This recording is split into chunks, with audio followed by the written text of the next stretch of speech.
Alhamdulillah wassalatu wassalamu ala Rasulillah wa ala alihi washabbihi wa la haula wa la quwwata illa billah subhanaka la ilma lana illa ma 'allamtana innaka antal alimul hakim rabbi ishrah li sadri wa yassir li amri wa hlul 'uqdatam min lisani yafqahu qawli hadratan muhtaramin para kiai, para asatid, para bunyai wa nakhussu bidzikri al-mukarram Bapak Wakil Wali Kota Pontianak sekaligus beliau Mustasyar PCNU Pontianak Al-Mukarram Bapak Haji Hasan Sarjana Hukum.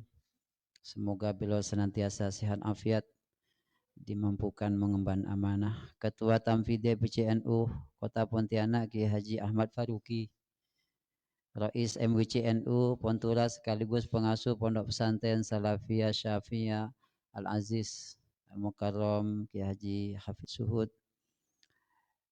Ketua MWC Al-Mukarram Ustadz Khali, sekaligus beliau ASN di kantor urusan agama. Jadi ini matching ini jabatannya. Selain sebagai aparatur negara juga sering undangan insyaallah walimah. Sahabat panitia bedah konon asasi ada Bang Mardi, Ustadz Edi Suhardi, terima kasih atas nama beliau. Panitia sudah berupaya untuk menggelar acara ini. Ketua Rayon Iksas Ikatan Santri Salafiyah Syafi'ah Alumni, alhamdulillah hadir juga. Pembanding Al-Mukarram Kiai Dr. Bukhari tanpa Muslim, luar biasa beliau. Moderator Al-Mukarram Ustadz Ishaq Maulana, kedua-duanya ini adalah alumni dari Ma'had Lerboyo RU Raudatul Ulum Gondang Legi Ganjaran. Kenapa saya sangat hafal? Karena kemarin kita bertemu dengan cucu beliau Ki Yahya, cucu Ki Yahya Ki Ma'ruf Hozin. Kita bedah 100 hujjah aswada di pondok. Kebetulan Al-Fakir yang mendampingi beliau. Salah satu bahasa yang beliau saya ingat itu, saya ini dibilang singa aswaja di forum podium, tapi ketika di rumah saya ini adalah kucing di hadapan istri. Terima kasih para ibu nyai. Alhamdulillah sudah hadir muslimat Bandung NU ini. Pak Wakil Wali Kota, ada Ibnu juga tadi itu. Juga ada mungkin Fatayat. Semua yang terlibat, hafidhakumullah jami'an. Beberapa poin saja ingin saya sampaikan. Ini mohon maaf memang kitab, karena seperti disampaikan oleh moderator, ini ceritanya Muqaddimah Konon ini saya lampilkan di depan. Hanya berapa lembar. Itu kalau acara NU biasa ada namanya pidato iftitah. Pidato iftitah itu artinya pembukaan. Seperti beliau Pak Wakil Wali Kota itu memberikan sambutan. Tapi kalau di NU pakai bahasa Arab. Kalau tingkat PBNU, PWNU. Karena biasanya para masyayikh termasuk ini. Jadi pada muktamar pertama di Surabaya 1926, muktamar pertama itu pidato pembukaan, pidato iftitah Ki Hasyim Asy'ari Rais Akbar ini membuat pidato, tapi pidatonya unik, menyitir ayat, jumlahnya 35 ayat. 35, dan ini diambil dari 6.000 sekian ayat yang ada dalam Al-Quran. Itu diambil 35. Disitulah beliau menitipkan pondasi fikiran-fikiran mabadi, prinsip-prinsip dasar berdirinya Jam'iyah Nahdlatul Ulama. Maka benar yang dikatakan Pak Wakil Wali Kota. Kalau orang ingin ber-NU betul, harus ngaji minimal 3 kitab karangan beliau. 1 Muqaddimah Qanun Asasi, yang kedua Risalah Ahlussunnah wal Jamaah, yang ketiga 1 kitab ini. Karena ini saya senang ngarang itu yang kembar-kembar. Ini juga kembar, mohon izin. Ini ada 1 lagi kitab beliau namanya Arba'in. Jadi kalau di pesantren Kiai Bukhari ada namanya kitab Arba'in Nawawi yang diawali dengan innamal a'malu binniyat. Ini kalau Ki Hasyim Asy'ari menulis 40 hadis, mengumpulkan 40 hadis itu berkaitan biorganisasi. Uniknya hadis pertama disebutkan di sini adalah menggunakan hadis Nabi ad-dinun nasihah. Agama itu intinya nasihat. Nasihat itu kalau dilihat iradatul khair lil ghair. Menginginkan orang lain baik tanpa melihat sukunya, tanpa luar biasa. NU ini betul seperti dikatakan beliau tadi wasatiyah. Ini pesan pertama begitu. Jadi harus ada 3 yang dikuasai. Muqaddimah Qanun Asasi itu adalah undang-undang dasar. Kalau di dalam NU, kalau kita ilustrasikan Muqaddimah Qanun Asasi ini di NU seperti halnya perimbul. Muqaddimah Undang-Undang Dasar 45 persis. Kita kalau di SD dulu biasanya ada upacara itu, ada yang bacakan perimbul Undang-Undang Dasar 45 pembukaan. Dengan ini menyatakan bahwa kemerdekaan adalah hak segala bangsa. Ada 4 alinea itu. Tapi sekarang kadang-kadang banyak sudah mahasiswa tidak hafal ini. Kenapa? Model pembelajaran tidak boleh menghafal. Sudah konstruksivism, bukan behavioristik istilahnya. Tidak boleh diginikan, nanti itu dilaporkan agak boleh itu nanti kena undang-undang. Akhirnya seperti itulah. Kalau dulu tuh hafal Pak, sampai menteri itu wajib hafal dulu. Saya ketika 83 masuk SD itu, Menteri Agama Alam Shah Perwira Negara, Menteri Polhukam Sudomo itu harus hafal. Sekarang kadang ditanya wakil presiden tidak paham.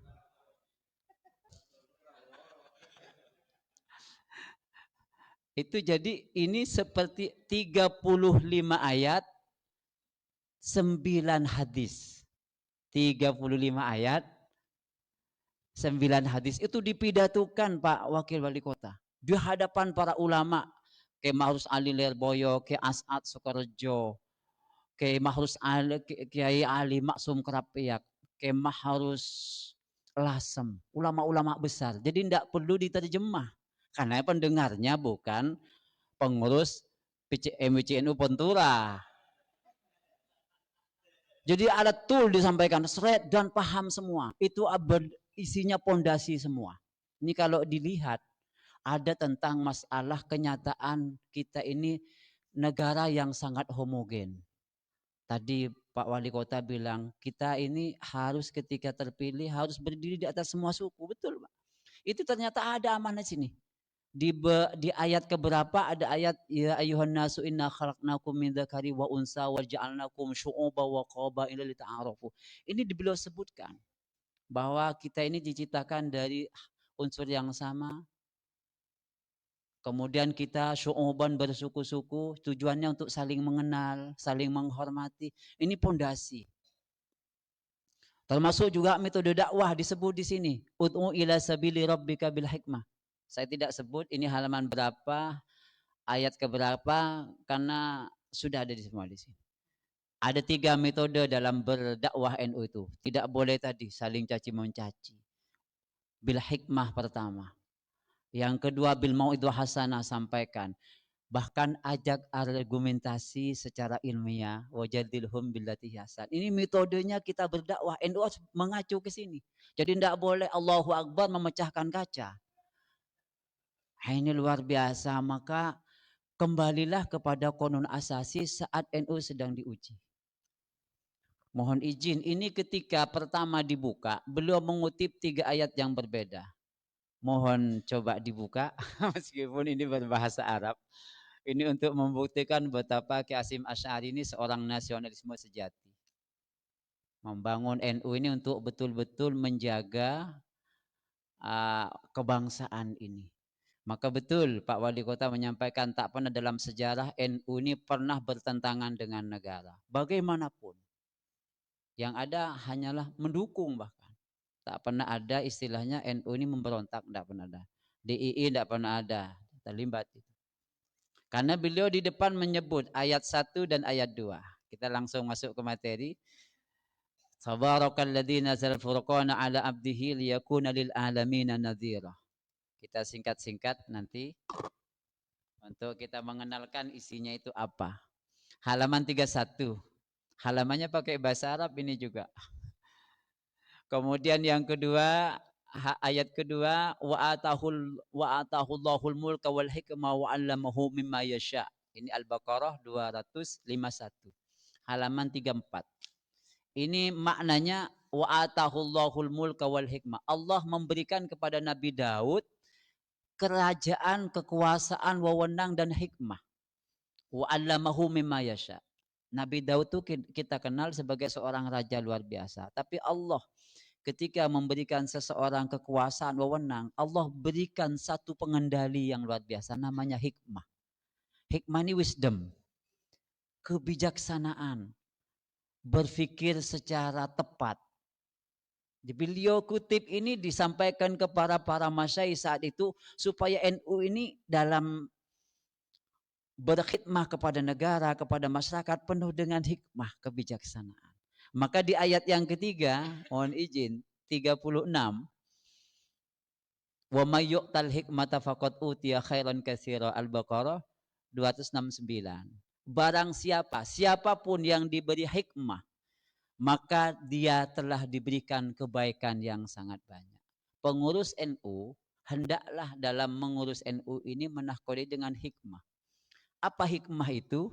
Kalau saya periksa di beberapa tafsir, karena kebetulan mohon izin, ini asalnya kami di Situbondo, di MWC itu kita akan membacakan muqaddimah konon ini ke ranting-ranting dan ke MWC. Cuman seperti tadi persoalannya, beda kapasitas. Yang menyampaikan bukan Ki Hasyim Asy'ari, pengurus MWC-nya juga bukan Ki Mahrus Ali. Akhirnya mohon izin ke Ki Afifuddin Muhajir selaku Naib Rois Am. Beliau orang kedua di PBNU yang kebetulan kita sering satu kantor karena beliau salah satu masyayikh Ma'had Ali. Abdina mohon izin Kak Dinto mau memberikan syarah. Dauh beliau silahkan tapi cari tafsir-tafsir yang turos. Tafsir-tafsir Tobari, tafsir ini yang dahulu, yang klasik. Kalau tafsir kontemporer ambil tafsir-tafsir Wahbah Zuhaili Al-Munir, tafsir-tafsir yang yang bisa dipertanggungjawabkan. Siap Abdina bilang, siap. Kemudian lahirlah ini. Ar-Razi misalnya dalam tafsir Mafathul Wahib mengatakan apa yang dimaksud dengan hikmah itu. Isabatul qauli wal fi'li wa ra'i. Berpikir secara tepat baik perilaku, pikiran, perencanaan, ini namanya hikmah. Artinya ketika kita itu menahkodai NU dalam berhikmah harus punya isabatul qaul, bicara yang tepat. Lidah adalah lisanuka asaduka. Lidah adalah singamu. Ketika ucapan sudah kadung meluncur tak mungkin akan ditarik. Maka NU harus dikendalikan dengan hikmah. Wal fi'li perilaku, tindakan harus penuh hikmah. Wal ra'yi juga pemikiran. Karena mindset, pola pikir ini akan sangat mempengaruhi perilaku. Jadi ini 3 ayat dirangkai oleh Ki Hasyim Asy'ari menjadi muqaddimah. Dan itu akan menjadi inspirasi ke belakang. Termasuk metode dakwah, termasuk persatuan ada di sini Pak Wali Kota, Wakil Wali Kota. Wa atasimu bihablillahi jami'an wa la tafarraqu.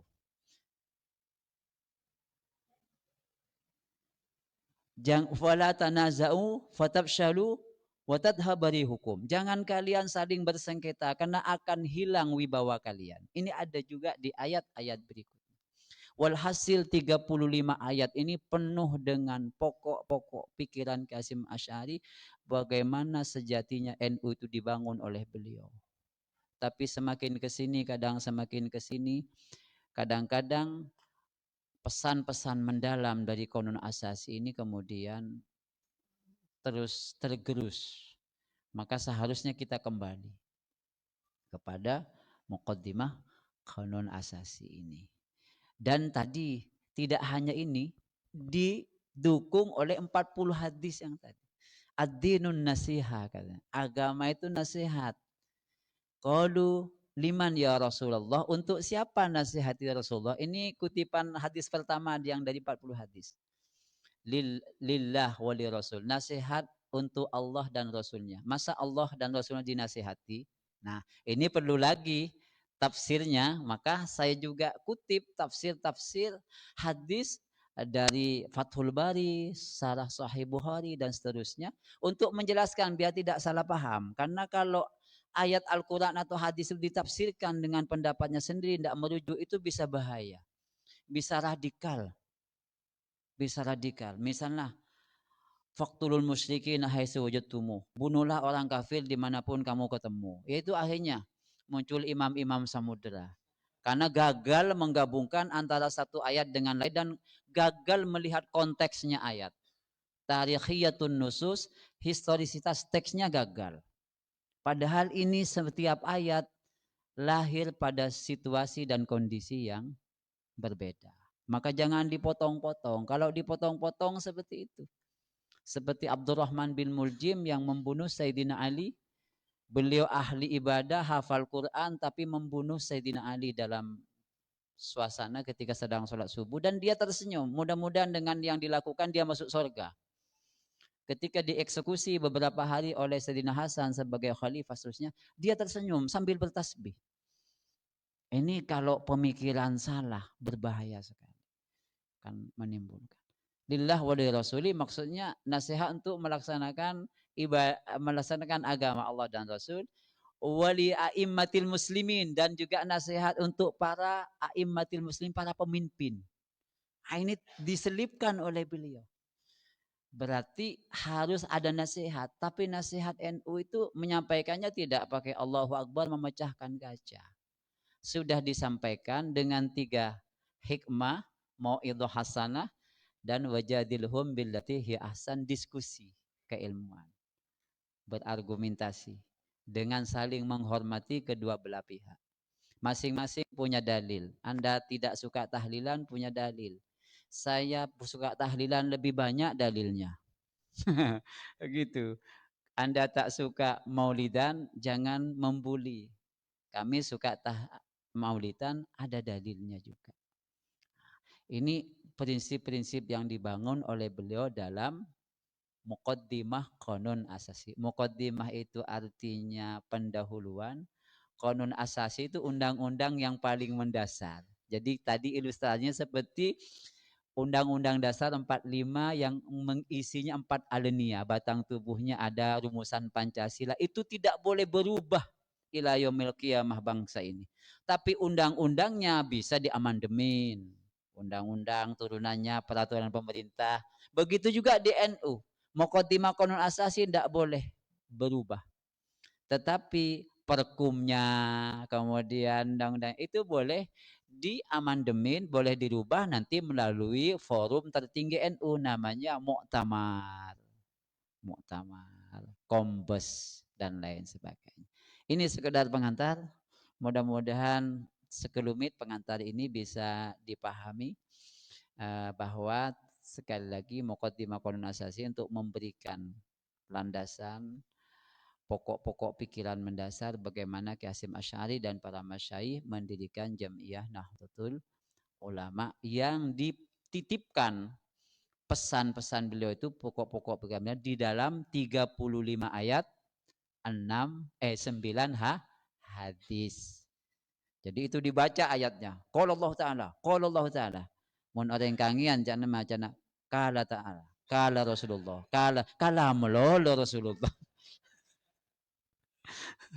Ini mohon maaf, mudah-mudahan sekelumit pengantar bisa dipahami. Selanjutnya berkenan nanti kalau ada hal-hal yang kita perlu diskusikan, kita diskusikan. Demikian. Assalamualaikum warahmatullahi wabarakatuh. Waalaikumsalam warahmatullahi wabarakatuh. Kepada beliau Kiai Khairuddin Habzis diucapkan terima kasih. Untuk selanjutnya mungkin kesempatan akan kami berikan kepada Kiai Dr. Bukhari MPD untuk memberikan sepatah dua patah berkaitan dengan buku atau kitab Syarah Latif ini. Kepada beliau waktu dan tempat diaturkan. Bismillahirrahmanirrahim. Assalamualaikum warahmatullahi wabarakatuh. Bismillah, alhamdulillah, wassalatu wassalamu ala rasulillah wa ala alihi wa ashabihi wa mawalah wa la hawla wa la quwata illa billah wa ba'd. Hadratil kiram, para alim ulama, para kiai, tokoh agama, para kiai dan ibu nyai, tokoh agama, tokoh masyarakat, dan khususnya yang hadir di tengah kita pada saat ini, penulis kitab Syarhul Latif, Kiai Khairuddin Habsis, yang beliau kita lihat tadi sedikit biografinya termasuk dengan kalangan ulama muda yang produktif. Maka kita doakan mudah-mudahan beliau tetap panjang umur, kembali semakin produktif untuk menurunkan karya-karyanya. Yang saya hormati Bapak Wakil Wali Kota Pontianak, Bapak Bahasan Sarjana Hukum, yang beliau termasuk memang salah satu tokoh juga, kemudian salah satu pejabat yang memang sangat aware ya, sangat selalu mendukung dengan kegiatan-kegiatan ilmiah semacam ini. Saya ingat bahwa ini kalau tidak salah saya kedua kali ngisi acara, ketika kemarin acara santri juga Pak Wakil ya juga ada di sini, dan banyak sekali acara-acara yang memang didukung oleh beliau. Maka marilah kita doakan mudah-mudahan beliau sehat, kesehatan jasmani dan rohani, umur yang panjang, kemudian nanti bisa terus karir politiknya menanjak insya Allah Pak Wakilnya. Kemudian yang saya hormati para kiai, ada bersama kita juga Roi Suriah MWCNU Pontura, Kiai Hafid Zuhud, ada Ketua Tamfidiyah, ini sekaligus memakai pakaian ASN langsung dari Mempawah Pak Tamfidiyah ya Pak Ketua ya. Jadi saking karena beliau yang punya gawai dari Mempawah langsung ke sini nih. Maka ini luar biasa. Kemudian ada juga para tokoh agama, tokoh masyarakat, para kiai ibunya, para ustadz, dan juga dari rekan-rekan mahasiswa, ada dari IPNU dan IPPNU ya, ada dari Muslimah dan segala macam, yang tidak bisa saya sebutkan namanya satu persatu, namun tidak mengurangi rasa hormat saya kepada panjenengan semuanya, dan juga tak lupa kepada moderator yang telah memberikan kesempatan kepada saya. Sebelumnya para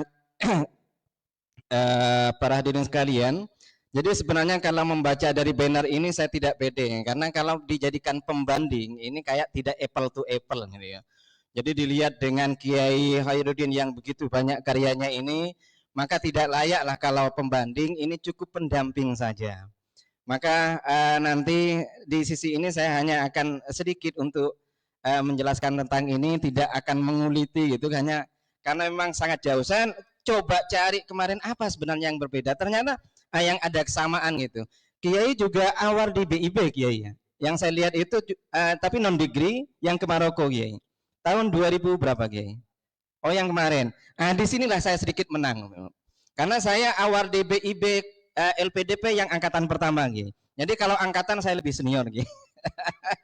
Cuma bedanya saya awal di BIB LPDP Kemenang kerjasama dengan Kementerian Keuangan yang degree yang untuk S3 itu yang angkatan pertama tahun 2022. Makanya alhamdulillah kemarin sudah ujian tertutup udah ini. Di sini saya sedikit menang, agak lega sedikit. Tapi bedanya saya di dalam negeri, beliau ke Maroko ya. Oke ini. Jadi beliau ke Maroko. Jadi sama-sama awal DBIB ini. Jadi masih ada kesamaan sedikit lah. Oke para hadirin sekalian. Pertama, jadi langsung saya masuk ke sini. Ketika saya membaca buku ini, kitab Syarhul Latif, yang ternyata ini terbitan pertama pada tahun 2024 ini, maka terbersit dalam benak saya, ini memang ternyata feeling seorang penulis itu memang harus tajam. Kenapa? Karena ketika sebelum ini kan ditulis sebelum gonjang-ganjing di PBNU ya. Jadi kemarin gonjang-ganjing, maka kita lihat ketika gonjang-ganjing itu antara Rois Am dengan ketua umum, maka yang banyak menjadi perdebatan itu adalah legalitasnya dari menggunakan perkum. Maka itu yang jadi perdebatan. Kemudian setelah perkum, maka ternyata mereka banyak yang harus merujuk pada konun asasi katanya. Maka kalau perkum tidak, maka rujuklah pada konun asasi. Ketika merujuk konun asasi, maka tetap yang akan dicari adalah penjelas dari konun asasi. Mana penjelasnya? Syarhun Latif. Maka ini seakan ada semacam feeling penulis itu memang harus tajam. Makanya ini mungkin menjadi bagian dari tanda-tanda kewalian kayaknya ini. Karena wali itu kan weruh sadurunge winarah, tahu sebelum diberitahu. Ini kayaknya tanda-tanda kewalian. Kalau di sini kami yang hadir ini, oh nggih, wali santri. Kalau kami yang hadir di sini rata-rata kiai-kiai yang di sini ini walinya dari jalur lain, kiai. Yang wali itu karena banyak takut pada istrinya. Nah, ini jalur kewalian di sini nih. Karena tandanya katanya wali itu mimma yumtahanu bihil auliya itu kan as-sabru ala lisanil mar'ah. Ini yang banyak di sini yang jalur itu, ya. Termasuk mungkin ya dari ketua dari Pantura. Ini wali dari jalur lain. Oke, selanjutnya saya ingin kilas balik dulu ketika melihat posisi buku ini dalam yang pertama, karena ini lahir dari rahim penulis yang berlatar belakang pesantren. Kalau kita membaca bahwa ternyata para ulama pesantren jauh sebelum itu, pesantren itu erat dikaitkan dengan penyebaran Islam di Indonesia pada era Wali Songo. Ternyata mulai masa Wali Songo itu banyak karya-karya yang dihasilkan oleh para Wali Songo sendiri. Kita lihat misalnya oleh Sunan Bonang, itu ada Suluk Wujil, itu ada karya tulis dari Sunan Bonang, beliau tulis berisi terkait dengan isinya itu tasawuf, mengenal diri, mengenal Tuhan, disebut dengan Suluk Wujil. Berbahasa Jawa Kromo Inggil Jawa kuno. Itu ada karya tulisnya dalam bentuk dialog dengan salah seorang muridnya yang bernama Wujil. Ada lagi misalnya karya dari Sunan Kalijogo. Ada kalau pernah membaca serat Dewa Ruci. Jadi Dewa Ruci itu ada karya Sunan Kalijogo serat Dewa Ruci. Kemudian ada ada yang namanya itu Suluk Linglung. Itu juga Suluk Linglung itu kalau yang Dewa Ruci itu terkait dengan juga kaitan dengan masalah mistis Islam atau tasawuf. Kemudian kalau dalam Suluk Linglungnya itu juga ada kaitan dengan ibadah. Artinya sejak zaman dulu itu kebiasaan khazanah intelektual Islam, khususnya dalam bidang pesantren untuk tulis menulis, bagian yang tidak bisa terpisahkan. Lanjut berikutnya misalnya pada abad ke-19 banyak para ulama-ulama dari kalangan pesantren memiliki karya yang luar biasa. Misalnya Syekh Nawawi Al-Bantani ada sekitar 115 karyanya beliau yang sudah terekam. Lanjut misalnya Syekh Minangkabau. Kemudian tidak perlu jauh, kita di Kalimantan Barat ini ada misalnya Syekh Ismail Mundu, itu juga pada abad 19. Syekh Ismail Mundu karya-karyanya beliau juga banyak. Ada sekitar 6, bahkan yang pernah tercatat 6, tapi ada lebih dari situ karena ada kitab Aqidatul Rahman misalnya. Itu pakai bahasa Indonesia, pakai tulisan aksara Arab berbahasa Melayu. Itu tentang tauhid. Ada beberapa karya-karyanya lagi yang memang oleh beberapa akademisi di Kalimantan Barat itu sudah dikaji, sudah dilakukan penelitian risetnya. Artinya apa, sahabat-sahabat, bahwa ini hazanah atau kebiasaan menulis, membuat, menorehkan karya tulis, ini memang bagian dari hazanah keilmuan di kalangan pesantren. Maka saya kira beliau Kiai Khairuddin hadir ke sini bukan hanya sekedar untuk menyampaikan ini, tapi lebih dari itu.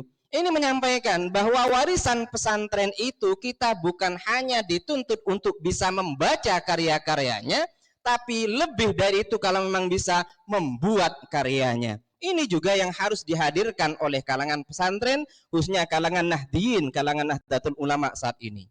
Karena ini memang warisan leluhur kita itu. Minimal kalau tidak bisa, saya teringat dengan dawuhnya Gus Koyum Lasem kalau tidak salah itu.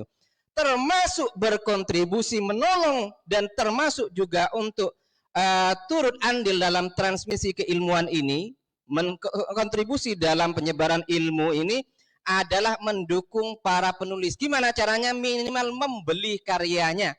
Tidak dibaca pun tidak apa-apa, yang penting juga dibeli. Ini termasuk bagian dari mendukung. Maka insya Allah yang turut membeli semuanya ini bagian dari juga menjaga khazanah keilmuan Nahdlatul Ulama. Amin insya Allah. Ini sudah beli semuanya kan? Nah, saya promosikan semuanya Pak. Oke, lanjut pada isinya sekarang. Saya melihat posisi strategis ini. Jadi kalau kita baca buku ini minimal ada 3 irisan. Yang pertama, karena ini menafsirkan ayat-ayat Al-Quran, tadi disebutkan ada 15, tapi di bagian ini disebutkan juga nahwatis in wa thalathin dia ya. Jadi 39 karena memang ada di muqaddimah itu yang 2 ayat gitu ya. Jadi jumlahnya 39, kemudian 9 hadis. Maka ini irisannya ada tafsir Al-Quran, kemudian syarah hadis atau tafsir hadis. Saya lebih ini menggunakan istilah tafsir hadis karena kalau di Kementerian Agama di kampus itu memang prodinya tafsir hadis nih. Tafsir hadis mahasiswanya banyak bukan tafsir hadis tapi naksir gadis ini. Nah, di sini yang banyak naksir gadisnya bukan tafsir hadis. Kemudian dari situ irisan dari buku dari kitab ini adalah terkait fikrah jam'iyah an-nahdiyah, terkait dengan pemikiran Nahdlatul Ulama. Jadi ada 3 irisan ini, tafsir Al-Quran, syarah hadis, kemudian pemikiran fikrah nahdiyah.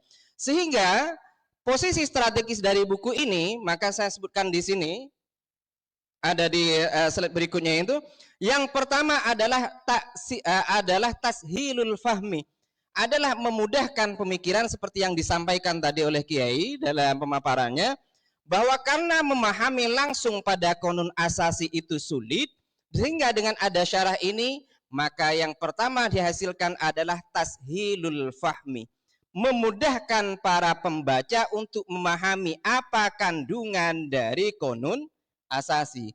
Kemudian dari situ berikutnya adalah taksilul fikri, adalah penguatan pemikiran, penguatan ideologi. Maka ini posisi strategis dari buku ini. Sehingga memang kalau ingin mendalami, kalau tadi ingin memahami NU harus langsung dari buku babonnya ada 3 tadi, konun asasi, risalah ahli sunnah wal jamaah, dan hadis arba'in itu ya. Maka untuk lebih dari itu lagi, lebih paham, maka juga ini yang perlu, buku ini yang perlu Bapak Ibu baca. Karena nanti akan memudahkan untuk memahami konun asasi, kemudian ada penguatan pemikiran. Oke, lanjut berikutnya, maka kemudian kalau kita lihat, jadi strukturnya ini seperti dijelaskan di buku ini, nanti ada 2 mabhath Kiai ya. Ada 2 mabhath, ada sedikit 2 mabhath. Mabhath yang pertama itu terkait, mabhath itu topik pembahasan utama. Jadi terkait dengan penafsiran ayat-ayat, kemudian penafsiran hadis, kemudian mabhath berikutnya itu ada kontekstualisasi. Jadi tidak hanya sebatas mengkompilasi pemikiran-pemikiran ulama yang menafsirkan ayat-ayat ini, hadis-hadis ini, tapi juga penulis di sini ada kontekstualisasi ayat. Nah, sehingga di sini penjelasan-penjelasan yang disebutkan ma tusyiru ilaihil ayah, ma tusyiru ilaihil hadits, itu adalah kontekstualisasinya. Dan ini memang yang digunakan metodologi dalam penulisan karya tulis ilmiah modern saat ini. Jadi kalau dalam munaqasyatun nataijil bahath, pembahasan hasil penelitian itu, maka memang di situ harus ada unsur, ada refleksi, dilanjutkan interpretasi. Dari data ini maka penulis harus menginterpretasikan. Dari interpretasi itu maka harus lanjut pada muqaranah, membandingkan itu teori-teori yang relevan. Di sini dilakukan dengan penafsiran dari ulama yang mutabaroh, dari buku kitab-kitab yang mutabaroh. Kemudian dari situ baru ada implikasinya apa, aksinya apa. Dan ini tergambar pada ma tusyiru ilaihil ayah wal hadits yang ada di buku ini. Contoh misalnya, ini bisa kita lihat pada pembahasan pertama di Tamhid, ketika Kiai menjelaskan pada saat Kiai As'ad diberi amanah untuk mengantarkan aso tongkat, kemudian ada ayat menyetir ayat pada surah Toha, maka ini digambarkan kontekstualisannya apa, pemaknanya apa. Maka ternyata aso, tongkat yang diserahkan oleh Kiai Khalil, diamanahkan untuk disampaikan kepada Kiai Hasyim Asy'ari, itu menggambarkan bahwa NU itu diibaratkan tongkat. Tongkat itu fungsinya adalah kita untuk bersandar, untuk guna. Maka itu sama seperti organisasi. Jam'iyah Nahdlatul Ulama, maka di situ ada fawaid ad-dunyawiyah, ada fawaid al-ukhrawiyah, diibaratkan tongkat. Kemudian gambarannya itu pada ayat yang pertama, maka penafsiran kontekstualisasinya yang dijelaskan di buku ini, bahwa ajaran Jam'iyah Nahdlatul Ulama ahli sunnah wal jamaah itu akan senantiasa eksis kalau pelakunya itu juga senantiasa menjaganya. Maka ini kontekstualisasi. Ini juga dapat ditemukan pada ayat yang pertama ketika menjelaskan pada surah Al-Furqan ayat 1 itu ya. Ketika menjelaskan bahwa inilah yang menjadi dasar Nahdlatul Ulama itu pondasi utamanya Al-Qur'an dan hadis. Kemudian termasuk pengamalan dari Al-Qur'an dan hadis adalah ittiba terhadap salah satu madhab yang mu'tabarah 4 madhab. Jadi 4 madhab itu kita bermadhab itu bagian dari pengamalan Al-Quran dan hadis. Kemudian itu juga dilanjutkan. Kontekstualisasi dari ayat itu adalah juga kita harus senantiasa menjaga sanad keilmuan, transmisi keilmuan, sehingga dikutip di kitab ini perkataan dari Ibnul Mubarak, al-isnad atau di sini as-sanadu minad-din laulal isnad laqala man syaa ma syaa. Maka ini kekuatan buku ini, ini ada di kontekstualisasinya. Maka berikutnya, seandainya ini kalau kita lihat ini hanya menafsirkan ayat-ayat dan hadis menurut perspektif para mufassir, para ulama, maka tidak begitu kuat buku ini. Tidak begitu menarik karena itu hanya sekedar kompilasi. Tapi ketika ada kontekstualisasinya, maka inilah letak menariknya buku ini, sehingga ini memang sangat layak untuk dibaca. Oh, ini luar biasa. Kemudian singkat saja, ini pendekatannya saya kira sudah pendekatannya ini. Kemudian berikutnya ada langsung menuju pada kitab-kitab yang muktabarah. Ini memang kekuatan-kekuatan tersendiri. Sehingga dari sini ini kesetiaan pada manhaj juga disebutkan tadi ketika menafsirkan pada ayat yang pertama. Kemudian ini model kontekstualisasinya ini adalah tatbiqun nusus, tatbiqun nas alal waqi'. Jadi bagaimana mengkomunikasikan atau mendialogkan teks ayat-ayat Al-Qur'an terhadap kondisi real. Jadi kalau dalam bahasa hermeneutika biasanya kalau yang di kampus itu kan ada hermeneutika itu. Jadi Hermes itu bertugas untuk menjelaskan bahasa langit ke bahasa bumi. Ada tatbiqun nusus alal waqi'. Jadi ayat-ayat Al-Qur'an yang seakan masih abstrak, bagaimana juknisnya untuk ditatbikkan, diimplementasikan, maka di sini digambarkan. Ini letak kekuatannya. Sehingga berikutnya secara letak kekuatan. Kemudian lanjut ini sedikit terakhir ini ada sedikit catatan kritis, catatan-catatan dari saya ini. Ini mungkin ini mohon maaf catatan saya ini hanya tidak mengurangi. Catatan saya tidak berani memberikan catatan pada isinya ini. Karena kalau pada isinya ini saya tidak level untuk memberikan catatan. Ini hanya pada sistematikanya. Maka yang pertama terkait dengan ini, ada inkonsistensi saya lihat ini. Pada mabhath awal, ini terdapat pada halaman 4, di sini kan disebutkan bahwa jumlah ayatnya nahwa tis'in wa thalathin. Ada 39, saya hitung juga ada 39 karena satu itu ada 2 ayat gitu. Kemudian sementara di sini yang dijelaskan ada sampai al-ayah al-khamisah wa thalathum 35. Rupanya ini saya sempat bingung juga karena saya sebagai reader, sebagai pembaca itu melihat kok bisa tidak sinkron 39 dengan 35. Ternyata memang ada pembahasan itu 2 ayat digabung jadi 1. Nah di sini, maka ini yang saya lihat, andaikan ini biar bisa memudahkan pembaca sehingga tidak ini kok bisa tidak belen, tidak sinkron, maka bisa nanti misalnya ayatnya bisa atau gimana di situ, misalnya ayat yang berulang yang 2 kali itu ini ayat kesekian dan sekian, jadi ada sedikit penjelasan. Kemudian di mabhath saya lihat di halaman 30. Ketika menjelaskan tentang keterangan jumlah di mabhath, di sini dijelaskan pada tamhid bahwa buku ini terdiri dari 2 mabhath di halaman 4. Di situ dijelaskan mabhath yang pertama itu adalah penjelasan tentang tafsir-tafsir ayatnya, kemudian dan tafsir dan syarah hadisnya. Sementara mabhath yang kedua pada halaman 5-nya dijelaskan bahwa pada mabhath kedua akan dibahas tentang kontekstualisasinya, iktisyafa dan segala macam ini. Ternyata pada isinya itu ada sedikit perbedaan.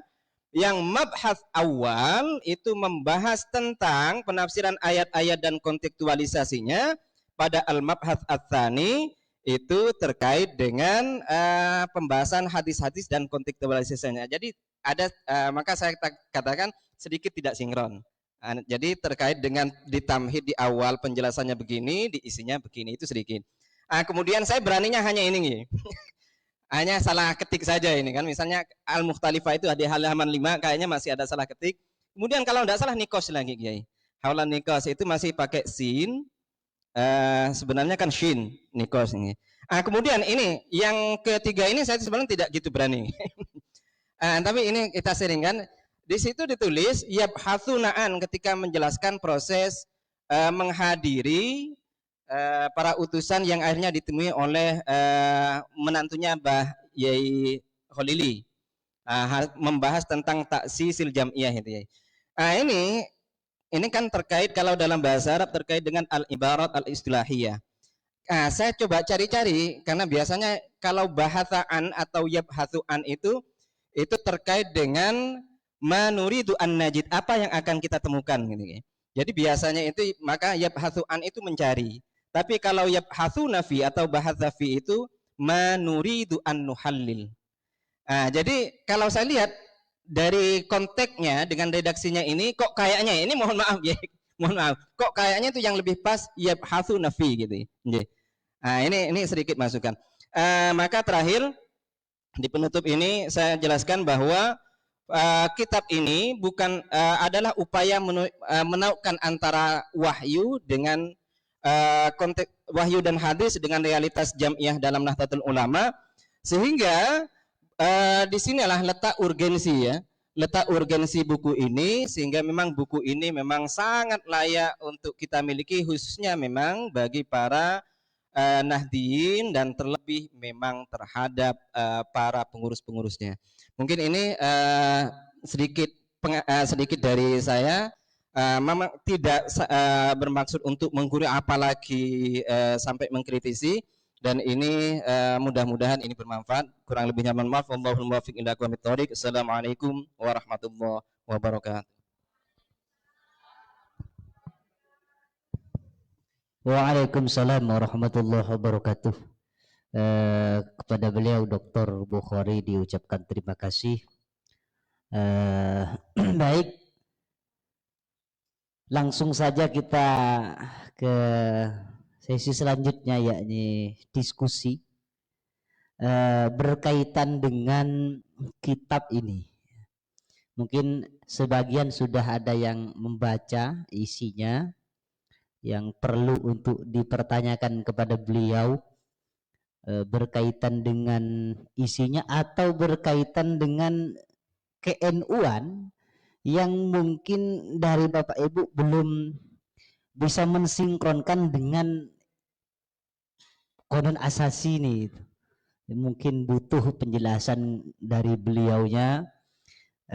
Mungkin saya buka pertama dua dulu ya, dua penanya dari putra putri. Nanti kalau memungkinkan kita lanjut lagi. Mohon izin ya. Monggo, mungkin dari siap, dari putri satu, dari putra satu, di tengah ya.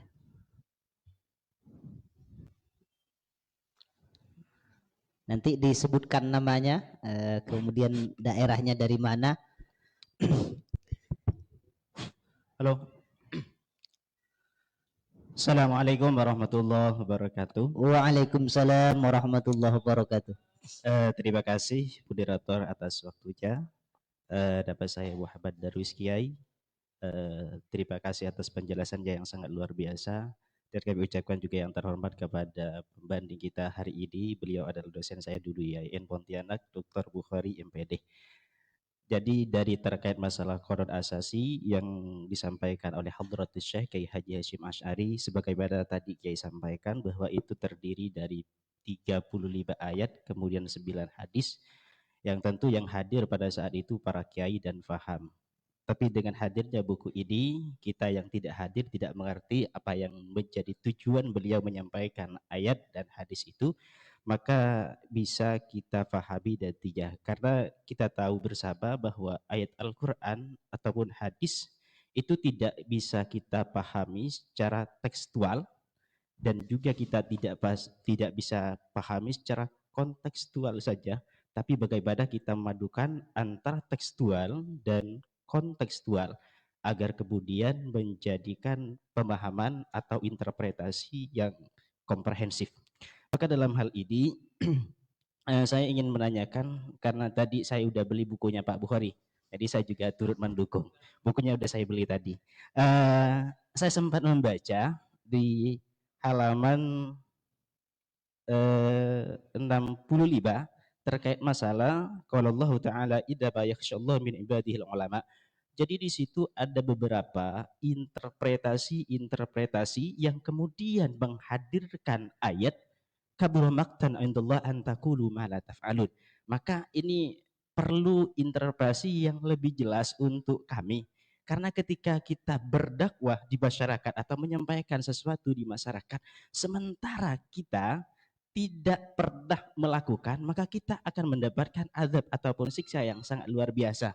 Jadi kalau memang demikian adanya, maka ruang dakwah kita itu bisa terbatas. Karena ketika kita tidak melakukan, kita tidak perlu menyampaikan. Cukup sekian dan terima kasih. Wallahul muwaffiq ila aqwamit thoriq. Wassalamualaikum warahmatullahi wabarakatuh. Waalaikumsalam warahmatullahi wabarakatuh. Mungkin dari ibu-ibu ada yang mau bertanya? Kalau tidak ada, nanti kesempatan yang kedua saya berikan ke peserta putra.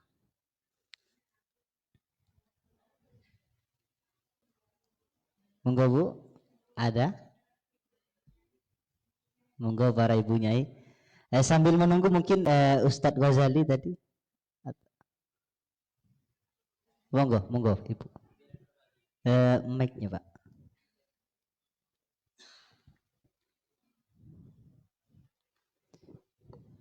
Syukran. Assalamualaikum warahmatullahi taala wabarakatuh. Waalaikumsalam warahmatullahi wabarakatuh. Kami dari Muslimat NU Pontianak Utara, yang terhormat untuk Kiai dan Dr. Bukhari. Kami tidak menanyakan sesuatu, mungkin bukan karena saya hebat, tapi karena memang saya sangat bersyukur di momen seperti ini, yang mana kami sangat mengharap untuk pertemuan seperti ini dilakukan minimal sebulan sekali. Ya, dari setiap PAC ataupun PC untuk memberi ilmu kepada kami selaku muslimat, karena yang kami pahami dari bunda-bunda muslimat NU itu sangat awam tentang keaswajaan, tentang apa itu NU, Nahdlatul Ulama, bahkan yang menjadi pemimpin di kalangan PC, PW, dan juga pengurus-pengurus di Muslimat NU banyak sekali yang awam tentang Nahdlatul Ulama itu sendiri. Maka sangatlah penting bagi kami asupan ilmu ini setiap saat untuk bisa kami pelajari dan kami pahami. Terima kasih. Wassalamualaikum warahmatullahi wabarakatuh. Waalaikumsalam warahmatullahi wabarakatuh. Terima kasih. Ibu siapa namanya ibunya? Mohon maaf, Rahma Al-Munawwarah. Rahma Al-Munawwarah ibunya. Iya.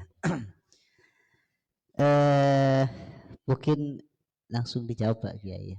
Ya. Pertama berkaitan dengan ayat 65, halaman 65 berkaitan dengan ayat innama yakhsyallah min ibadil ulama. Butuh interpretasi berkaitan dengan ayat ini dan ayat kabura maqtan indallahi an taqulu ma la taf'alun itu Pak Kiai.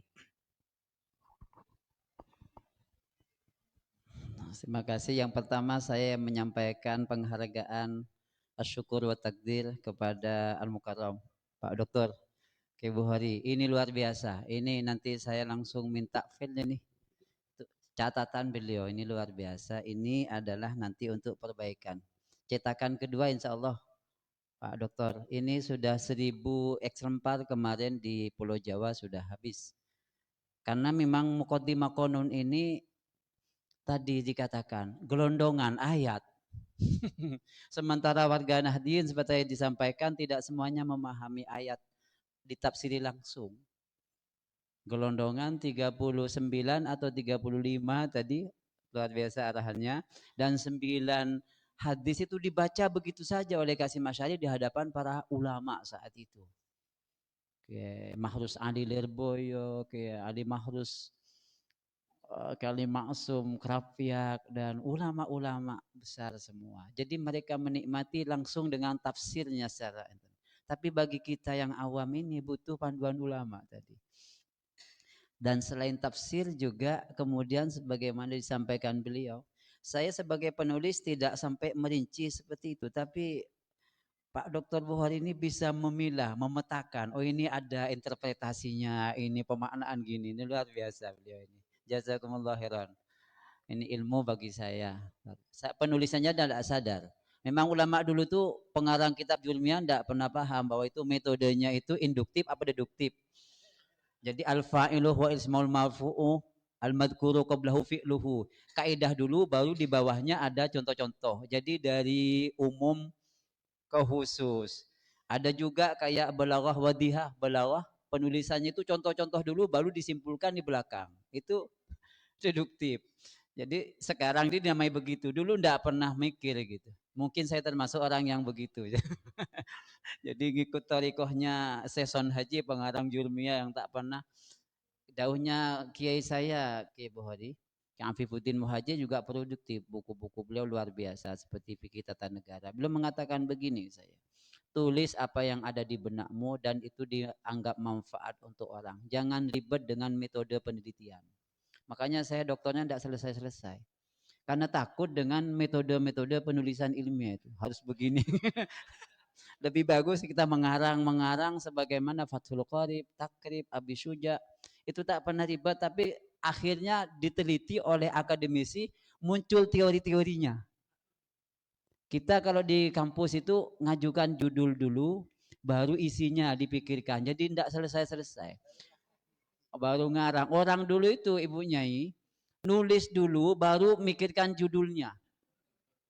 Ulama-ulama seperti Imam Al-Qarafi yang punya 7 jilid Al-Furuq itu nulisnya perbedaan antara niat dengan tekad, perbedaan ini dengan sampai ratusan al-farqu, lalu terakhir dinamai Al-Furuq, Farqun Farqoni Furuq. Jadi itu isinya dulu selesai baru judul. Kalau mahasiswanya Pak Dokter kan ngajukan judul dulu baru mikir isinya. Ini tadi ayat yang ke-13 dari halaman 60. Betul ini. Ini menjadi salah satu titik tekan pesannya Kasim Asy'ari. Innama yakhsyallaha min ibadihi al-ulama. Ini hasr namanya. Hanya saja yang takut kepada Allah itulah yang disebut ulama. Nah, saya di sini perlu menjelaskan supaya tidak ada klaim ulama-ulama. Kalau kiai banyak. Bahkan kiai ini kan gelar untuk kearifan lokal. Kalau di Jogja itu Ibu Nyai, keris itu nyamannya kiai. Kiai Kanjeng, kiai ini. Tapi kalau di Jawa kiai ini sosok orang gitu. Artinya berbeda. Kalau di Jawa Barat ajengan, kalau di Banjarmasin suku Melayu tuan guru, kalau di Lombok namanya ya tuan guru, macam-macam lah. Tapi ulama dan kiai berbeda. NU itu namanya Nahdlatul Ulama, bukan Nahdlatul Syuyuh, Nahdlatul Quyuh, Nahdlatul Lawari, kebangkitan lora-lora, enggak. Tapi yang dipilih Nahdlatul Ulama. Dan itu terekam di dalam satu buku, The Founding Father namanya. Itu ada buku cukup besar, kita baca bagaimana membuat namanya saja diskusinya ke Mas Alwi dengan Ki Hasim Asy'ari. Beliau lebih senior. Termasuk yang mencipta lambang itu, Ki Abdullah. Ki Ridwan Abdullah ini orang dekatnya Ki As'ad. Ki Ridwan Abdullah, ayahnya namanya Ki Abdullah. Abdullah itu yang fotonya selalu nampak, yang membuat lambang NU itu. Ki Abdullah. Itu luar biasa sejarahnya. Termasuk ini Nahdlatul Ulama apa Nuhudul Ulama gitu. Otak-atik kata-katanya luar biasa seperti yang beliau sampaikan. Yabhasuna fi apa yabhasuna an. Ini kalau bahasa Arab memang rangkaiannya itu agak unik. Itu ada satu kitab namanya Qomus Munjid yang bisa atabihi apa rogiba fi itu maknanya senang, kalau rogiba an maknanya benci. Sama-sama rogiba tapi ketika alat bantu berbeda di belakang maka akan berbeda makna kosakatanya. Termasuk ini Nahdlatul Ulama, kebangkitan ulama. Jadi orang-orang yang diidealkan Ki Hasyim Asy'ari yang ngurusi NU ini adalah ulama. Ulama yang disebut Al-Ghazali ulama akhirat. Maka saya sebutkan di bawah ini. Fal murad bil ulama fi hadil ayah hum ulamaul akhirah la ulamaud dunya au ulama su kama nabbaha ala dzalik Al-Ghazali fi kitabi Ihya Ulumuddin. Jadi Imam Ghazali itu di juz pertama membahas tentang siapakah ulama yang bisa mengihya menghidupkan agama ini, termasuk menghidupkan perjuangan NU ini adalah ulama yang tulus ikhlas, namanya ulama akhirat. Bukan ulama dunia. Ulama yang berorientasi akhirat itu cirinya di dalam Ihya ada 12 dan itu saya kutip. Halaman 66 itu, Bapak Ibu. Pertama, ilmunya tidak dijadikan media untuk cari dunia. Tak mau mencari amplop. Filosofi hidupnya begini. Orang-orang berhikmah itu laksana orang menanam padi. Orang menanam padi itu jangan risau, pasti akan tumbuh rumput. Dan itu sering kita sampaikan. Ke teman-teman Ma'had Ali yang sudah mau siap berngabdi di masyarakat, Pak Dokter, saya sering sampaikan. Filosofi hidup kita itu ketika mengabdi masyarakat di NU atau di pesantren itu kayak orang sedang menanam padi. Orang menanam padi itu jangan pernah risau, jangan-jangan tidak pernah tumbuh rumput. Pasti banyak rebana itu. Bahkan harus disemprot saking banyak rumputnya. Apa itu padi yang dimaksud? Akhirat. Orang kalau menjadikan akhirat nasba ainaih kata Nabi, maka dunia itu tidak akan datang rogimatan. Insya Allah tidak akan sulit hidupnya. Maka Ki Hasyim Asy'ari sering menyampaikan, ke As'ad juga, orang yang sengabdi ke NU tak kira lapar. Itu pakai bahasa Jepang. Fi ayi makan, makan. Fi ayi makan, makan. Nenteng reba melalui itu. Itu jelas sekali. Katanya ke siapa yang di Ampel itu, kalau ada orang yang mengabdi ke NU kok Allah persulit rezekinya sekedar untuk makan, datangi kuburan saya, tuntut saya. Banyak bahasa-bahasa yang seperti itu. Ki Asad sering mengatakan orang yang mengabdi ke NU, orang yang mengabdi ke NU akan dimudahkan masuk surganya Allah kalau ikhlas mengabdi karena Allah. Sepenting salat.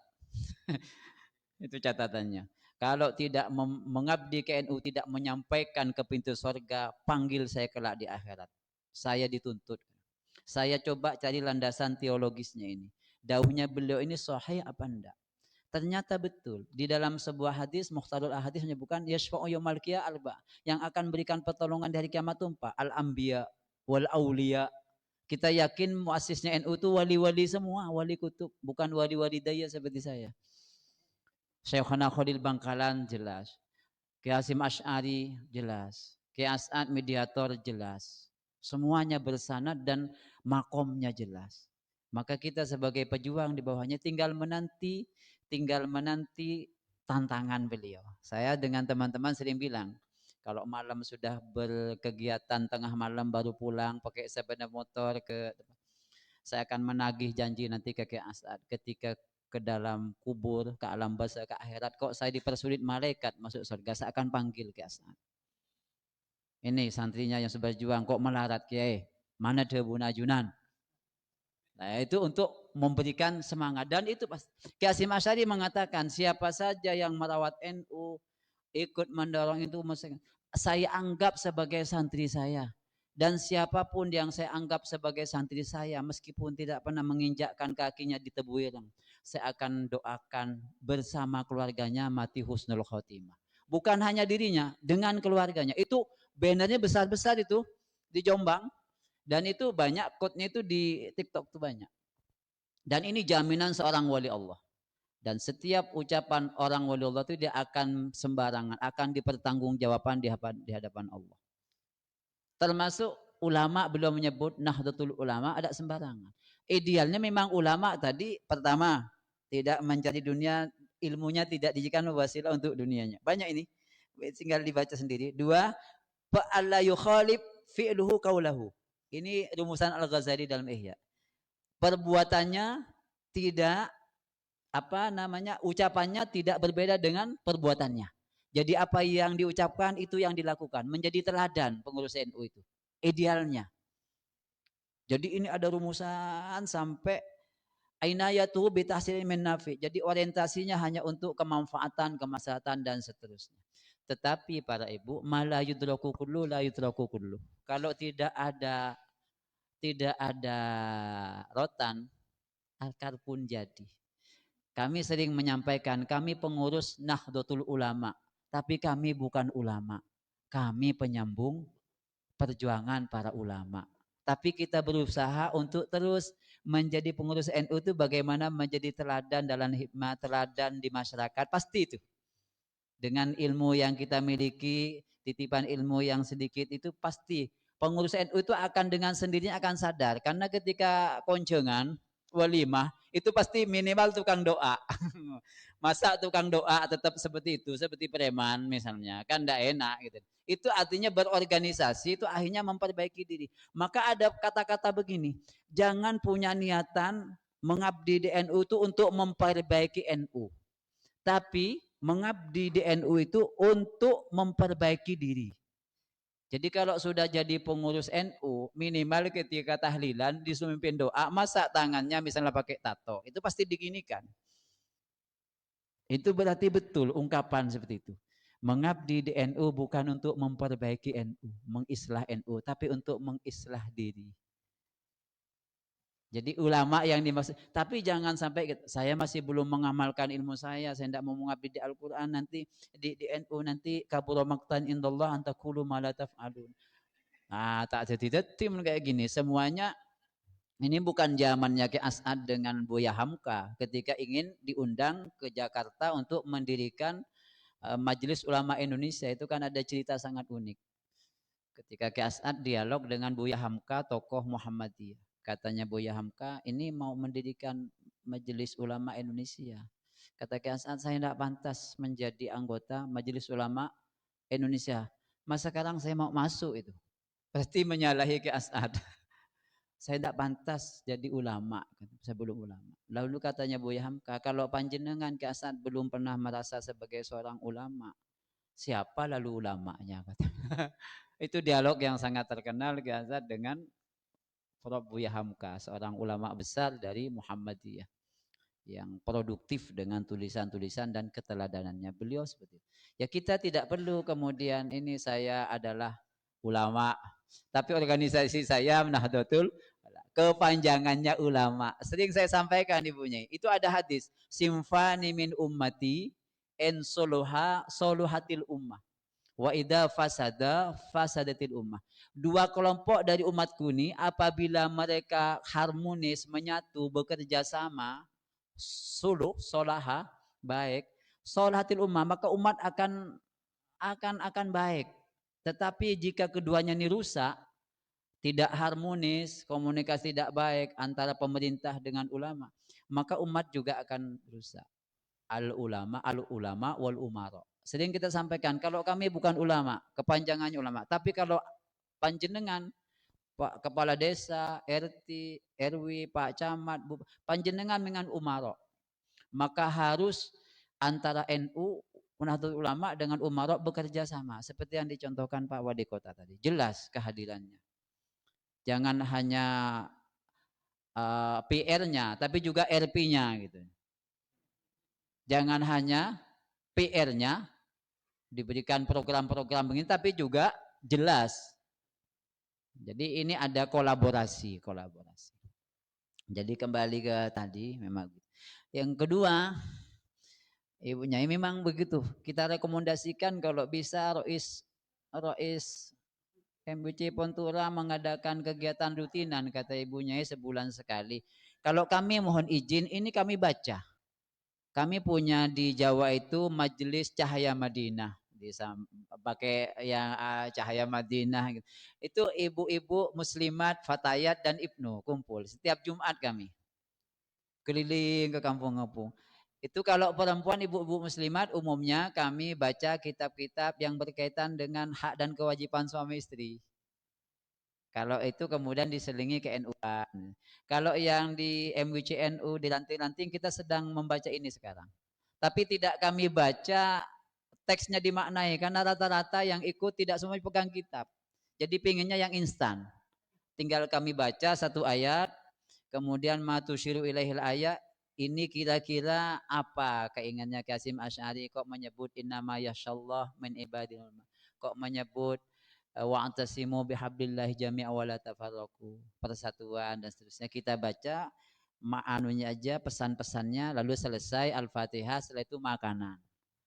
Makan barang pulang. Ini kalau bisa diprogram Pak Dokter nggih saya dimulai nanti 1 bulan atau 2 bulan sekali kalau memang muslimat, fatayat dan ibnu sama-sama sibuk. Yang penting simbol ke-NU-an ini jalan. Di hati kita harus ada tertanam kuat. Saya ketika berangkat ke kegiatan itu saya niatkan untuk berthariqah. Ini pernah guru kami ke Ahmad Azaim Ibrahimi yang sekarang menjadi menjadi pengasuh di Sukorejo, pernah ngajak kami itu sekeliling pesantren. Beberapa desa itu kami goes biasanya, sepedaan medal itu. Setiap selesai subuh Jumat membawa beberapa ketua kamar, saya diajak, ayo ikut goes biar paham warga NU seperti apa. Lalu kita ikut, ada rutenya ke selatan kalau Rois MBC Pontura paham itu, ke selatan itu ke Sodung. Terus ke Pandiro itu ada desa-desa itu. Kami jalan menelusuri kampung-kampung. Unik. Kadang ada ibu-ibu sedang berkerumun membeli sayur mayur dengan pakaian ala kadarnya. Ada yang pakaian tidur. Setelah itu terperanjat ada pengasuh lewat. Langsung begini. Tapi yang di bawah tidak ditutup. Lalu Kiai nyinggung. Itu warga NU-nya dijelaskan tentang nutup aurat dan seterusnya. Terus begitu. Suatu saat beliau ini singgah di pesantren Al-Ikhlas namanya, selatan pesantren, memang posko pertama. Kita minum-minum dulu, lalu nanti lanjut guys untuk menjaga kesehatan. Sepedanya harus sepeda gunung karena nanti ada tanjakan. Nah beliau menghadap ke selatan waktu itu, saya dipanggil, beliau cerita. Dulu ke As'ad, mediator NU ini pernah didatangi ulama-ulama Astapal Kuda. Saat itu sedang ada kisruh Thariqah Tijaniyah. Nah, kan Thariqah itu banyak. Jatman di NU kan ada Qadiriyah, Syadiliyah, ada Tijaniyah. Jadi saat itu sedang. Lalu mereka, para ulama ini, masyaih tapal kuda, Jember, Banyuwangi, Lumajang, Sembrono itu datang sowan ke beliau. Intinya minta satu, bagaimana ke As'ad itu hadir untuk menjadi mursyid Thariqah. Dengan bahasa Madura disampaikan, ajunan ngastanin mursyid thariqah. Jawabannya ke As'ad satu. Enggak, punten tidak, saya tidak mau menjadi mursyid thariqah. Thariqahnya saya itu NU. Jelas bahasanya beliau. Thariqah saya ada NU sudah. Jadi ketika kita berangkat ke kegiatan, kita niat berthariqah. Thariqah itu artinya jalan yang menyampaikan kepada Allah, jalan yang menyampaikan ke surganya Allah.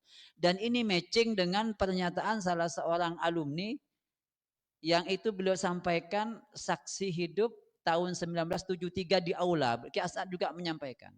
Tang santre santi saya yang pulang ke masyarakat, saya nitip NU. Enja NU yang mendepak ke surganya Allah. Enggak, NU ini akan menyampaikan ke pintu surganya Allah. Keng muntak madepak celok pakai sengkok. Ini pakai bahasa Jepang ini, bahasa aslinya beliau. Jadi kalau menceritakan itu harus jelas bahasanya, sanatnya, lalu terjemah. Nanti disalahkan metodenya oleh Pak.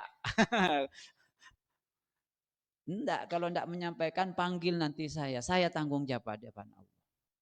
Itu saking beliau begitu sangat, karena beliau mengatakan ber-NU-nya saya itu tidak pada benbaan, tak sama dengan kamu. Kamu hanya dengar, kalau saya pelaku sejarah. Tahu bagaimana Syekhuna Khalil mengalungkan tasbih yang itu dibawa sampai ke Jombang. Baru kemarin kita napak tilas itu. Azaim bagaimana membawa ya Jabbar ya Qahar menempuh jalan 19 kilo dari Demangan sampai ke Pelabuhan Kamal. Kemudian naik perahu dengan perahu yang ala dulu, sekitar 40 perahu disiapkan. Kemudian naik ke Tanjung di Tanjung Perak. Kemudian berjalan menuju ke Ampel, sowan dulu kepada Sunan Ampel, kemudian menuju stasiun Gubeng, baru kemudian ke Jombang, 4 kilo kurang lebih jalan lagi menuju ke pesantren.